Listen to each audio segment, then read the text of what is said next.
Jungle.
کتونکو دا څه د شاړې لار نه ده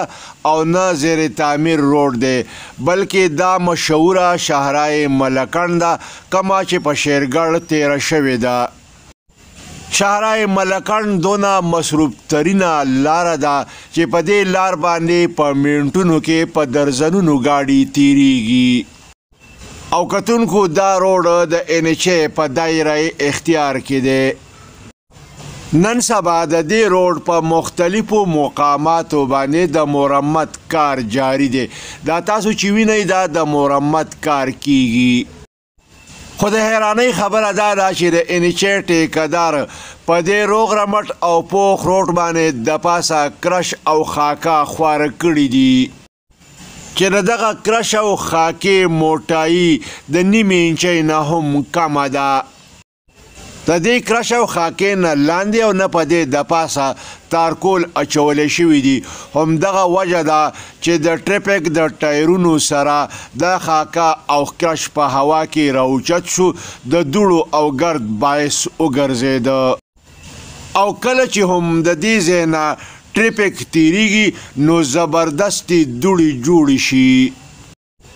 کتونکو دغه دوړي او ګرد په دې ویډیو کې تاسو په دې روډ باندې په دغه ځای کې وینئ په کوم ځای کې چې د مرمت کار شوی دی کتونکو دا د شاهراه ملکڼ هغه ځای دی کوم چې د برې شاه جلاله سره تیر شوی دی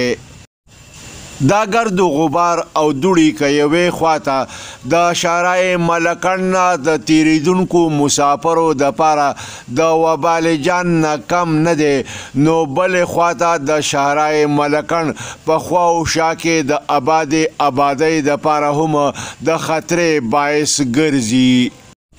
او دا خبره ډیره لرې نه ده چې د دې علاقې خلک به د سینې په مختلفو بیمارو کې مبتلا شي ځکه چې دا ګرد و غبار دننه دفترو ته دکانونو ته او کورونو ته هم داخلیږي کتونکو دا په شاهراه ملکڼ باندې د دغه مرمت والا ځای سره نږدې یو پټرول پمپ دی چې د هغې په دفتر کې دننه په سوپو باندې دونه دوړه پرته ده چې سړی پې د پاسه لیکل هم کولی شي د دې مرمت په حواله باندې د مقامي پټرول پمپ MD پیروز شاه پښتو فاین TV ته صدارنګي وینا کوي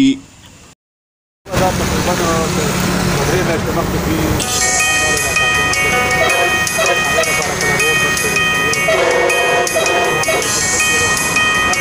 دا روډ یې بند کړی وو زموږ د کاروبارونو دا حال و د کورونو دا حال و هر څه ته ښه تکلیف و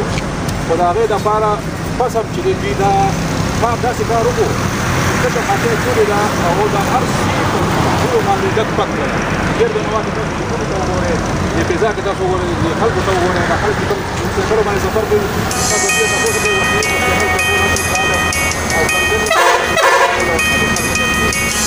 زه وایم چې دې کوم متخصصان دي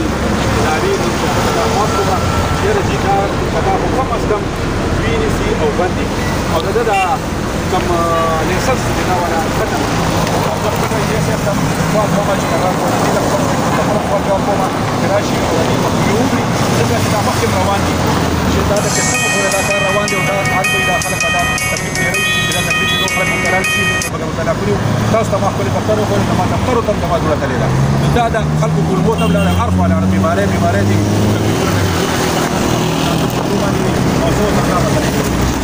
تاسو ته ډېر شکریه ادا کوم چې تاسو راغلئ او په وخت په دې باندې کاروایي وشي چې دا مخکې رامنې شي چې نور کار پرې وکړي شي او د دې ته ازاله وشي دا سړی بند کړي شي او دا لایسنس ختم کړي شي